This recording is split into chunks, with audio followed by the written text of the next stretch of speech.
जय माताजी। आज आप भरेला રીંગણનું શાક बनावવાનું છે। તેના માટે આપણે અડધી વાટકી સિંગદાણા લીધા છે। એને આપણે અડધી વાટકી સિંગદાણાને આપણે થોડા થોડા શેકી લઈશું।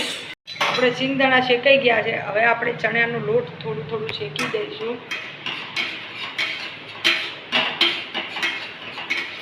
જે આપણે સિંગદાણા શેક્યા હતા એનો આપણે ભૂકો કરી દેવાનો છે। સૌથી પહેલાં મેં જે સિંગદાણાનો ભૂકો બનાવ્યો હતો એ લેવાનો છે। પછી શેકેલું ચણાનું લોટ અંદર ઉમેરવાનું છે। પછી આદું લસણ અને મરચાંની પેસ્ટ નાખીશું અંદર। પછી વરિયાળી થોડી લઈશું આપણે। પછી આ જે ભરેલા રીંગણનો મસાલો એ મેં ઘરે બનાવ્યો એ અંદર નાખીશું। થોડી ખાંડ લઈશું, થોડી હળદર લઈશું, લાલ મરચું લઈશું, થોડા ધાણા નાખીશું અંદર અને મેં જે ઘરે લીલી ચટણી બનાવી હતી એ થોડી અંદર ઉમેરીશું, 1 ચમચી જેવી, અને થોડુંક 1 ચમચી મીઠું। હવે આ બધું મિશ્રણ આપણે સાઈઝના રીંગણ લીધા છે એને વચ્ચેથી આપણે આ રીતે કટ કરી અને જોઈ લેવાનું છે કે અંદર કંઈ સડો બળો હોય નહીં। અને ભરવા માટે આ રીતે બધા જ રીંગણને હું વચ્ચેથી કટ કરી લઈશ। હવે બધા રીંગણને આપણે વચ્ચેથી કાપ મુકાઈ ગયો છે। હવે આપણે જે મસાલો કર્યો છે તે આ રીંગણની અંદર નીકળે નહીં એ રીતે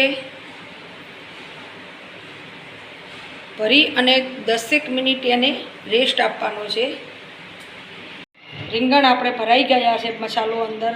હવે આપણે કુકર લેવાનું છે। કુકરની અંદર 2 ચમચી તેલ લઈ અને એની અંદર તેલ ગરમ થાય એટલે આપણે રહી નાખીશું। આપણી રહી ફૂટી ગઈ છે એની અંદર 1 ચમચી હિંગ નાખીએ। 1 ટામેટું મેં મીડિયમ સાઈઝનું લઈ અને કાપી નાખ્યું છે। એને આપણે તેલમાં થોડું ચડવા દઈ અને જે આપણે ભરેલા રીંગણ છે એ અંદર ઉમેરી દઈશું।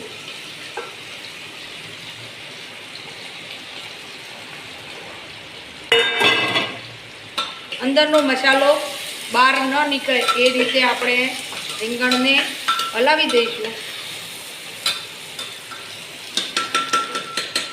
થોડું ગરમ થાય એટલે આપણે 1 કપ જે ચટણી બનાવી હતી એ જારનો જ ઉપયોગ કરી અને બધું જ પાણી આપણે અંદર નાખી દઈશું।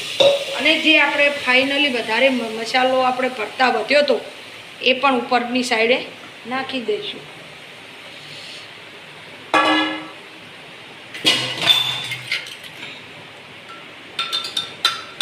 વધારે પડતું હલાવવાનું નથી, ન કે અંદર જે મસાલો ભર્યો છે એ નીકળી જશે। હવે આપણે કુકર બંધ કરી અને 1 સીટી વાગવા દેવાની છે। આપણું તૈયાર થઈ ગયેલું છે ભરેલા રીંગણનું શાક। ઉપર આપણે લીલા ધાણાથી એને ગાર્નિશિંગ કર્યું છે અને માયોનીઝ થોડુંક નાખી અને એને સો કરેલું છે।